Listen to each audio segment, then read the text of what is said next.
बिस्मिल्लाहिर्रहमानिर्रहीम। आज की क्लास में हमारी जो लास्ट टाइप ऑफ सेंटेंस है, यानी टोटल 9 थी, 5 मीनिंग के लिहाज से, 4 कंस्ट्रक्शन के लिहाज से और काइंड ऑफ सेंटेंसेस सीरीज़ चल रही है। और आज है कंपाउंड कम्प्लेक्स सेंटेंसेस। तो कंपाउंड कम्प्लेक्स सेंटेंसेस जैसे नाम से ज़ाहिर है कि इसमें एक पोर्शन कंपाउंड होगा और उसके साथ एक पोर्शन जो है कम्प्लेक्स होगा, तो इसलिए कंपाउंड कम्प्लेक्स सेंटेंसेस इसको हमने कहा है। तो स्ट्रक्चर के लिहाज से अगर हम देखें तो इसमें 2 मेन क्लासेस होती हैं। ये देखिए 2 मेन क्लासेस होती हैं कम से कम। जो मेन 2 क्लासेस जो है मेन क्लास के तौर पर एक्ट करती हैं, और इसमें 1 और मोर, ठीक है, 2 की बजाय यहाँ मोर लिख लें, 1 और मोर जो है डिपेंडेंट क्लासेस होंगे। यानी कि ये लाजमी है कि 2 क्लासेस जो है वो मेन होनी चाहिए और बाकी 1, 2, 3 जितनी भी हों सबऑर्डिनेट क्लासेस उसके साथ आएंगी। तो ऐसी कम्बिनेशन को कंपाउंड सेंटेंसेस कहलाते हैं। ऐसे सेंटेंसेस आमतौर पर अच्छे राइटर बहुत इस्तेमाल करते हैं, क्योंकि सेंटेंसेस में अपना मफहूम अदा करने के लिए इसके अंदर वो स्टाइलिस्टिक खूबियाँ पाई जाती हैं जो उनको अपना वो ऑब्जेक्टिव दूसरों के सामने रखना चाहते हैं उसमें रखने में काफ़ी मदद देती हैं। सेंटेंसेस देखते हैं जी डायरेक्ट, और उसमें देखते हैं कि कैसे कम्बिनेशन होता है, ताकि ये बात और वाज़ेह हो जाए कि कंपाउंड कम्प्लेक्स सेंटेंसेस कैसे हैं। इस सेंटेंस को देखें कि he went to the market. देखें यहाँ से लेकर यहाँ तक एक मेन क्लास हो गई। ही बॉट अ बुक, ये दूसरी मेन क्लास होगी। बिकॉज इट वॉज अर्जेंट, ये जो है उसकी सबऑर्डिनेट क्लास होगी। तो लिहाजा अगर इसमें देखें कि 1 main class plus 1 main class, 2 main classes होगी और एक सबऑर्डिनेट क्लास होगी। तो लिहाजा ये कम्बिनेशन बन गया इंडिपेंडेंट क्लास, मेन क्लास को इंडिपेंडेंट क्लास आईसी, फिर आईसी और फिर डिपेंडेंट क्लास डीसी। तो ये जो आईसी प्लस डीसी का कम्बिनेशन होता है, इसको हम कहते हैं कि ये कंपाउंड कम्प्लेक्स सेंटेंसेस है। ठीक है जी।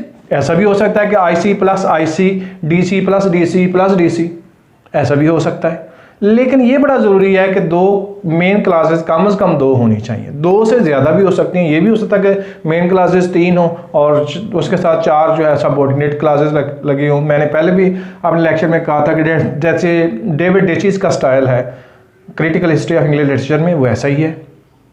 तो लेंथियर सेंटेंसेस उसने यूज़ किए हैं, लॉन्गर सेंटेंसेस यूज़ किए हैं, तो लिहाजा उसमें ऐसा होता है जी। दूसरे से देखें, life is a tragedy and we are puppets. ज़िंदगी एक ट्रेजेडी की तरह है। ठीक है जी। ये एक हो गई जी IC independent class. We are puppets, ये दूसरी आईसी हो गई इंडिपेंडेंट क्लास।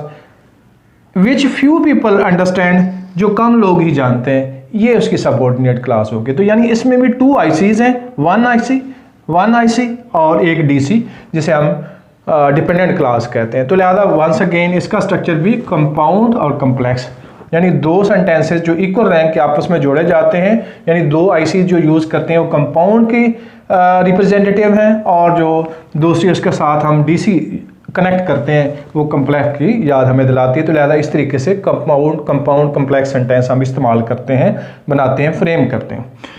तीसरी एग्जाम्पल्स में देखें, आई लाइक चॉकलेट्स, मैं चॉकलेट मुझे पसंद है, and I also like T, मुझे चाय भी पसंद है। अब आप देखें कि दोनों इक्वल रैंक की हैं, दोनों आईसीज हैं। एक आईसी ये है, चलें जी, एक आईसी ये है, और बिकॉज दे आर टेस्टी, तो ये डीसी है, डिपेंडेंट क्लास है। तो वंस अगेन कम्बिनेशन वही है कि 2 आईसीज के साथ एक डीसी को कनेक्ट कर रहे हैं, तो ये कम्बिनेशन जो है कंपाउंड कम्प्लेक्स सेंटेंसेस कहलाता है। तो इस तरीके से हमने देख लिया कि 5 सेंटेंसेस जो है, 5 सेंटेंसेस कंस्ट्रक्शन के लिहाज से हमने डिस्कस किए थे, जिसमें हमने कहा था कि ये डिक्लेरेटिव है, नंबर 2 ये इम्पेरेटिव है, ये इंट्रोगेटिव है, ये ऑप्टेटिव है, ये एक्सक्लेमेटरी है। ये 5 टाइप्स थी मीनिंग के लिहाज से। फिर उसके बाद 4 टाइप्स हमने डिस्कस की थी जो कि कंस्ट्रक्शन के लिहाज से थी, स्ट्रक्चर के लिहाज से थी, जिसमें से हमने किया था कि सिंपल सेंटेंसेस हैं, हमने कहा था ये कंपाउंड सेंटेंसेस होते हैं, हमने कहा था ये कम्प्लेक्स सेंटेंसेस होते हैं, और हमने कहा था ये कंपाउंड कम्प्लेक्स सेंटेंसेस होते हैं, जो कि आज ही हमने पढ़ा, जिसकी एग्जांपल जो है हम सामने रख रहे हैं। तो इन अगर 9 टाइप्स ऑफ सेंटेंसेस को हम अच्छे तरीके से पढ़ लें, अंडरस्टैंड कर लें और हमारी फिंगर टिप्स पे हों, तो सेंटेंसेस की काइंड के लिहाज से कोई भी पैराग्राफ आ जाए, कोई सेंटेंसेस आ जाए, कोई एनालिसिस आ जाए, तो हम बहुत बेटर पोजीशन में होते हैं कि हम इसको ऑप्ट कर सकें और बहुत सक्सेसफुली ऑप्ट कर सकें। इसकी नेक्स्ट क्लास में मैं इंशाल्लाह ताला एक टेबल आपके सामने रखूँगा और उसको आपके सामने डिस्कस करूँगा, जिसमें तमाम ये चीज़ें जो हैं वो डिस्कस कर देंगे, ताकि आप वो चीज़ें आपके फिंगर टिप्स पे भी आ जाएँ। आपको ये मसला ही ना हो कि ये सिंपल है, ये कंपाउंड है, ये कम्प्लेक्स है या कंपाउंड कम्प्लेक्स सेंटेंस है। Thank you.